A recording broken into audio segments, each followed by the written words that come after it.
नमस्कार जी। आज 8 मई 2017 है। आज से पूरे 6 महीने पहले 8 नवंबर 2016 को भारत के प्रधानमंत्री जी ने एक ऐतिहासिक निर्णय लिया था। 500 और 1000 के नोट डीमोनेटाइज कर दिए गए थे, यानी कि वो चलन से ही बाहर कर दिए गए, अवैध घोषित कर दिए गए।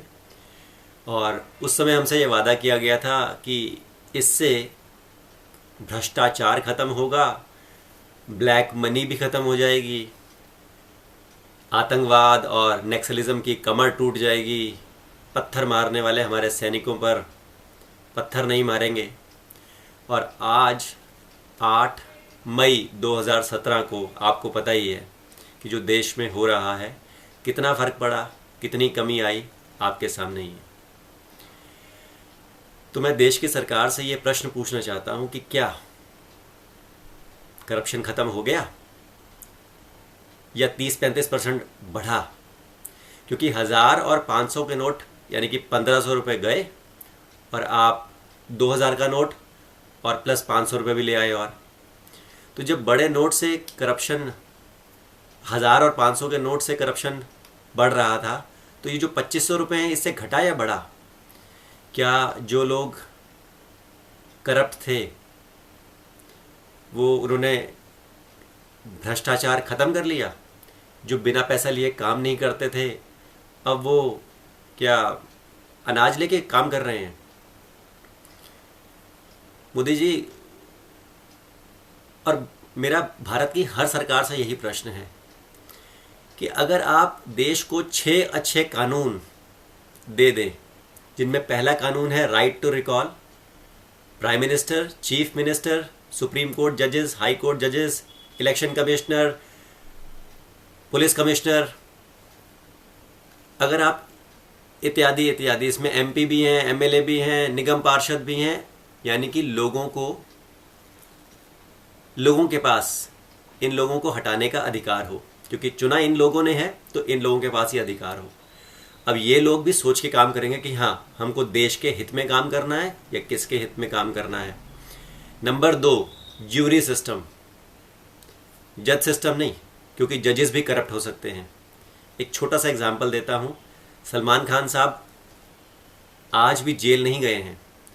उनके चक्कर में जो एक ईमानदार व्यक्ति थे, पुलिस कांस्टेबल श्री रविंदर पाटिल जी, अकेले आई विटनेस थे वो, जिन्होंने कहा था कि हाँ, सलमान खान साहब ही गाड़ी चला रहे थे, वो भी मारे गए। क्या दिया उन्होंने देश के कानून ने उन्हें क्या दिया? मौत। ईमानदारी की इतनी बड़ी सज़ा, और आप कहते हैं कि हाँ, देश बदल रहा है, आगे बढ़ रहा है। तो पहला ज्यूरी सिस्टम, पहला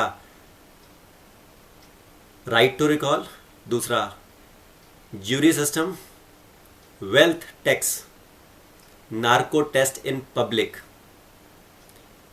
DDMRCM, direct distribution of minerals and royalties to citizens and military, TCP, transparent complaint procedure. अगर आप ये 6 चीज़ें भारत के लोगों को दे देते हैं, तो ये जो हर रोज़ टीवी पर झगड़े चल रहे होते हैं ना, मीडिया जो टीवी पर बैठकर किसी को भी दोष दे देता है और हम लोगों को बिजी कर देता है, और जो देश के मेन मुद्दे हैं उनसे भटका देता है। साइंटिस्ट कितने मर रहे हैं, इस पे कोई जोर नहीं।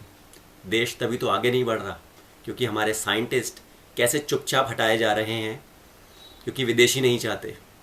हमारे किसान क्यों आत्महत्या कर रहे हैं, कारण जानने की कोई कोशिश नहीं करता। सब ये कहते हैं कि किसानों का कर्जा माफ़ कर दिया जाए।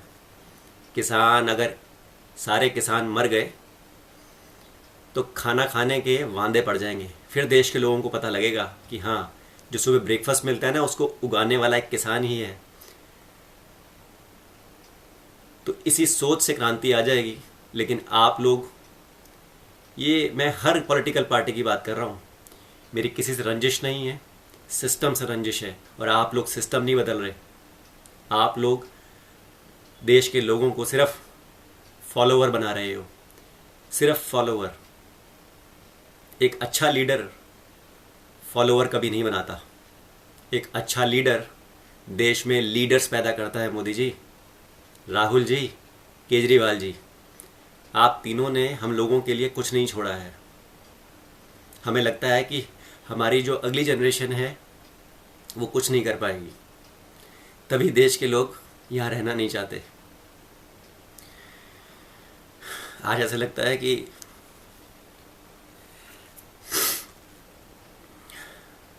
इस देश का कभी भला नहीं होगा। अगर कानून नहीं बदले गए तो हम लोग सिर्फ फॉलोअर्स बनते रह जाएंगे। और जो देश नेताओं को ज़्यादा फॉलो करता है वो अपनी बुद्धि नहीं लगाता। जिस दिन देश के लोगों ने बुद्धि लगानी शुरू कर दी, कानून, ये 6 अच्छे कानून मांगने शुरू कर दिए, तो मुझे लगता है कि देश में अपने आप एक वैचारिक क्रांति आ जाएगी। और इस क्रांति के लिए किसी को कोई हथियार उठाने की ज़रूरत नहीं है, ये सिर्फ सोच की क्रांति होगी, वैचारिक क्रांति। धन्यवाद देश के नेताओं।